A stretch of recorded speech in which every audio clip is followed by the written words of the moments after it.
Bonjour à tous. Aujourd'hui, nous allons vous présenter notre projet de site web Studelp, réalisé dans le cadre d'un projet pédagogique en première année informatique.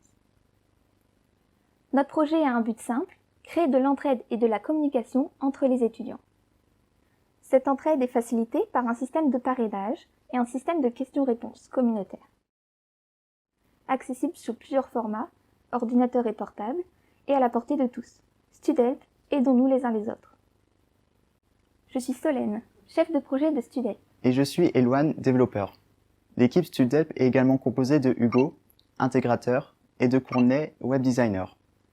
La réalisation de ce projet pédagogique de première année informatique a suivi de nombreuses étapes, en commençant par définir notre problématique et les objectifs de notre projet. Nous avons ensuite créé une arborescence, nous la voulions la plus intuitive possible pour permettre aux utilisateurs de naviguer le plus facilement dans notre site. Puis la charte graphique et le contenu ont été réalisés avant de commencer la phase de maquettage, et ainsi construire le squelette de notre site. Enfin, nous avons commencé le développement de notre site. Bien que de manière générale chaque étape était supervisée par l'un d'entre nous, nous avons travaillé dans un esprit de travail collaboratif et en cohésion autour de ce projet. Travailler sur un projet, c'est bien, mais s'il nous intéresse vraiment et est vraiment utile, c'est mieux.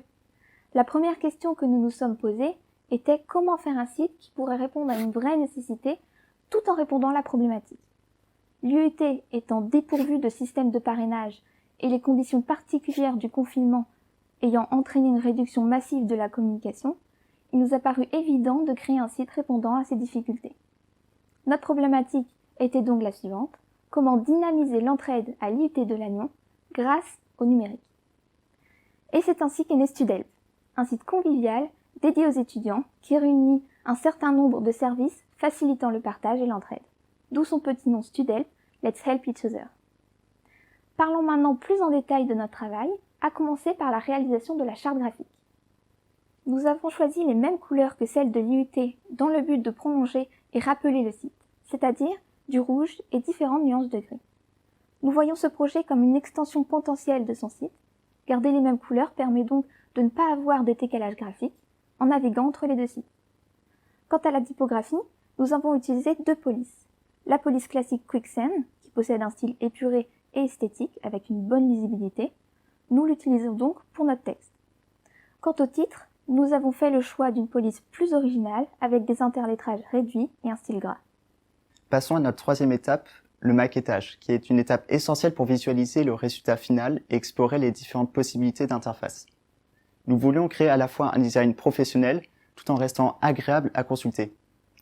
Pour explorer rapidement certaines idées, nous avons commencé par réaliser des croquis papier. Nous avons ensuite sélectionné certains d'entre eux et les avons réalisés sur ordinateur à l'aide d'un outil dédié en ligne. Enfin, nous les avons comparés pour ne garder que les choix les plus pertinents pour les utilisateurs. Après avoir défini un style général, nous avons réalisé les différentes pages en les adaptant à tous les formats d'écran, allant du petit smartphone jusqu'au grand écran d'ordinateur. Nous avons apporté un soin particulier au caractère responsive de notre site, car nous voulons que le site reste fonctionnel et simple d'utilisation quel que soit le format choisi.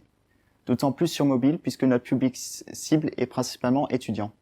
Réaliser ce travail de maquettage et penser à tout instant à la responsivité nous a permis de renforcer la fonctionnalité et la navigabilité du site, notamment en ajoutant de nombreux liens entre les pages.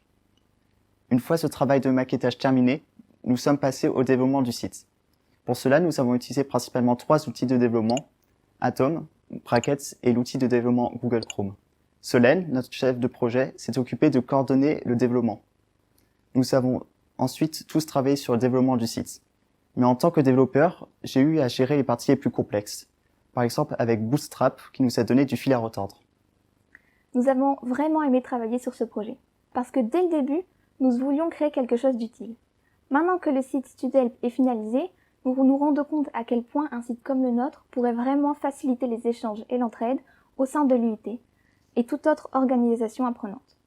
C'était l'objectif qui nous tenait particulièrement à cœur et qui nous a motivés tout le long de ce projet. Il nous a donc permis de le réaliser avec succès. Malgré le distanciel et les difficultés qui en découlent, nous avons su tirer de nombreux bénéfices de ce travail car il nous a permis d'apprendre à s'organiser en groupe, à répartir et prioriser les tâches et bien plus encore. Il s'agit d'un projet vaste, long et fastidieux, mais c'était un réel plaisir de le réaliser. Nous nous sommes vraiment éclatés tout au long de ce projet. De plus, il est vraiment agréable de voir un projet de plusieurs mois aboutir, de le voir fonctionner et de pouvoir aujourd'hui vous le présenter. C'est ainsi que se finit la présentation de notre site. Au nom de toute l'équipe, je vous remercie d'avoir pris le temps de nous écouter.